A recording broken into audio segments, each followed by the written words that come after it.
Heya, it's Riley, and today I am going to be showing you how I made my Yashiro Nene cosplay from Toilet Bound Hanako-kun. So just to let you know what this video will be, it won't really be like a tutorial kind of video. Well, I mean, it kind of is, but it's more like a how I made it. But I will be showing, like, the pieces, kind of the how I made it or how I made the patterns for it, so you can kind of adjust it to fit yourself and your measurements. So it's more like a starting point, but I hope it will be helpful to you. So yeah, let's get right into it. Okay, so this is what the basic pattern looks like for the main dress, with the pieces. Now, you will need two of basically everything. If you want to line it, it might not matter for the sleeves and side pieces of the top if your fabric does not show through, because I actually had to do 3 layers because my fabric needed 2 layers to have the right color, and you could still see it with red underneath, so I ended up having to line the whole thing. But if your fabric is thicker, you should not have to do that. Section 1, the shirt part, the main shirt. Okay, so first I'm going to talk about some of the boring stuff, like measurements. So this piece will need to be about the length of the collar piece, with seam allowance, so it'll end up being a bit smaller than it. I would also recommend tracing a shirt that you like for the basic shape and size of this. Okay, now as for length for this piece, I would recommend making it 1 inch or 2 below your waist, because you'll want it to hit at your waist, and the 1 or 2 inches, you can just sew it onto the skirt piece right where your waist is.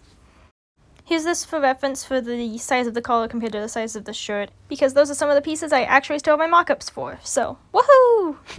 Okay, so you'll need to sew the front and back together with the lining attached. You basically just pin the lining to the outer color, stitch it together. Make sure the lining fabric has the seam on it, aka sew on top of the red, so when you flip it the other way, it has the cream. Okay, then you're going to want to now put the collar in between the lining fabric and the outer fabric. Please note to cut out 2 pieces of your collar fabric, and then you sew along all the edges, and then you flip it inside out, and then you do this part. Okay, so if you've never done a collar before and you're like, I don't know how to do this, no worries. So here's your collar rib piece, right? Let's say this is your lining fabric. Go ahead and line it up where it needs to go. So it goes like that. And then this fabric, the outer fabric, if the other one was the lining fabric, you put that on the opposite side. So you're sandwiching the collar piece in between the two. So then you have something like that. You stitch that down. Then when you turn it the other way out, you should have the collar peeping through. So then you have your other fabric. So then you have a nice clean seam. If this explanation did not make sense, just look it up on YouTube. There are many, many tutorials that are very, very helpful. Here's a diagram I forgot I made. Okay, I know most dresses that I've seen on like TikTok and other cosplays and stuff don't have this, but I thought this was how it looked, and I thought it would be convenient for me.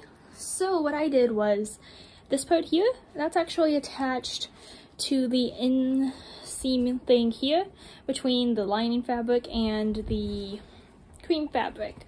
So it's like a loop, so it holds it in place so it can't go anywhere. Okay, so now you're going to want to attach the side pieces to the front or back first. It doesn't really matter. You will line up the bottoms with each other so that then there's going to be a hole between, like, this is where the sleeves will go. I also do it like this because this is actually more how you'd sew it on, but this looks confusing. So I think the other way makes more sense. Okay, so then you go ahead and do it to the other side. This will be while it's still inside out, so red on red, like the outer part that you're sewing on will be red. Sorry, I had to. But woohoo, there we go, and the hardest part is complete. Whoops, I forgot to put in about the insert into the collar, so here it is. So the piece should look like this. It's in the pattern sheet. You'll need 2 of them. You're going to stitch them together. I recommend sewing on the cream stripe before you put them together because I didn't and I had issues. But you want to do that. It might take some trial and error. It was hard to get it right. And then you're going to want to stitch it onto the inside. I stitched it onto both inside, like sides, so that it just stays in place the whole time. You can also add Velcro on one side if you want that extra space to be able to get in and out, but I didn't have to do that because I ran a zipper all the way through the back. Section 2, the puff sleeves. Okay, so for this part, it'll be this section of the pattern. For the strap for the puff sleeve, so this part, you're gonna wanna, oh, I just took ribbon and added seam allowance to it. But you're gonna wanna like wrap it around your arm to where it's comfortable. I should have made mine a little bit bigger in hindsight, but it's fine. So you measure it there. You want it a little bit bigger. But yeah, that's just how you do that. Add your seam allowance, cut it down on your fabric. Now let's head on to the puff sleeves. Now, mine did not end up exactly how I wanted, mostly because I ended up sewing it so it was more like folded on the sides, which like in the front, which is not a good idea. Make it even, like please make the folds even, because otherwise you have to constantly adjust it. Otherwise it like ends up looping like that and it's not cool.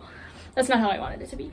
So you'll need a shape like this. So, but this is the piece. It's big, yes.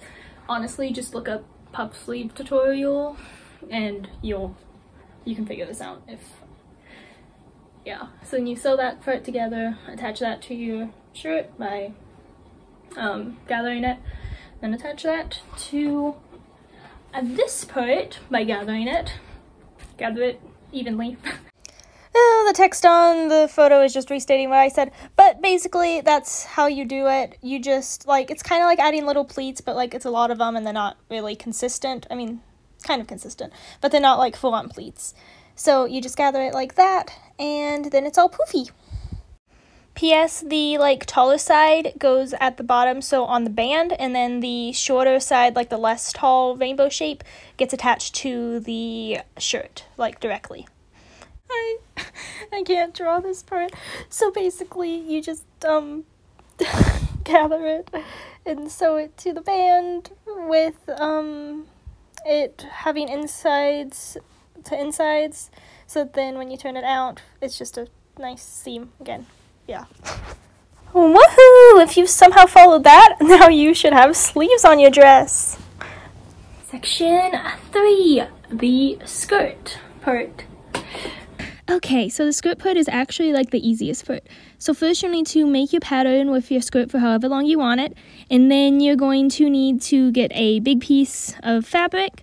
And then you're going to want to fold it over on top of itself, and then you're going to want to fold it over on top of itself again. Then you're going to lay your pattern on top of it like this and cut it so that it will make it a full circle. Okay, so from there, it's very simple. Cut one out in the cream, cut one out in the red, and then you sew them together, flip it inside out, and then you sew it onto the waistband. And then it should look like this. Yay! Also for the pockets, I literally just pinned them on and sewed them on where I thought it looked even, and they are not functional. Okay, now as for the zipper in the back, literally, it's not straight, and that's okay. Because, we just cut a thing down the back after the whole dress was put together, and I sewed in the zipper. And I sealed the, edges with, liquid stitch. You could use like any kind of thing like that so it doesn't fray, and I mean it works. It gets me in and out well. It's big enough I can basically just step through it. And then as long as this hole is big enough for your head, you won't have to worry about that part. Section 4, accessories. Woo! Okay, for my accessories, I'm going to start with the brooch. So for the brooch, I got one of those like little foam ball thingies, and then I chopped it in half as a base, and then I put phloem or whatever it's called, the clay foam, all around it and molded it into the shape of the brooch, and then I just painted it. And yeah, I added a little fastener clip to the back so it stays on. There's the one I used sitting in the back of the video. I don't know why I put it there. It's just here. I got it from Michael's. Okay, for the bow, it's literally just a long tube. It's a long tube of fabric that I sewed together, turned inside out, turned it back right side out, and then I stitched a bunch of brown ribbon on top of it, and oh my gosh, my fabric did not like that at all. It crumpled everywhere, and it looks like crap. It pains me to look at. Okay, here's this in case you want to make it if your fabric isn't as bad as mine was. So you cut out in brown 2 of those. Well, actually, you'll need like 4, because you sew them together and then you make it like a little pocket thing that then you put over the ribbon that you have already, and then you just sew it on top. Then you sew on a button, a like cream button on both sides, and there you have it. It just sandwiches it between it, and it makes it nice and clean. And boom, you're done. Wahoo! I hope this video can help you make your own Yashiro cosplay or some other cosplay if you were watching this for like a part that's similar. I wish you very good luck on your cosplay journeys or just sewing journeys or whatever. I am by no means a pro at this. Always watch other videos for more resources. Very useful. Anyways, thank you so much for watching, and goodbye.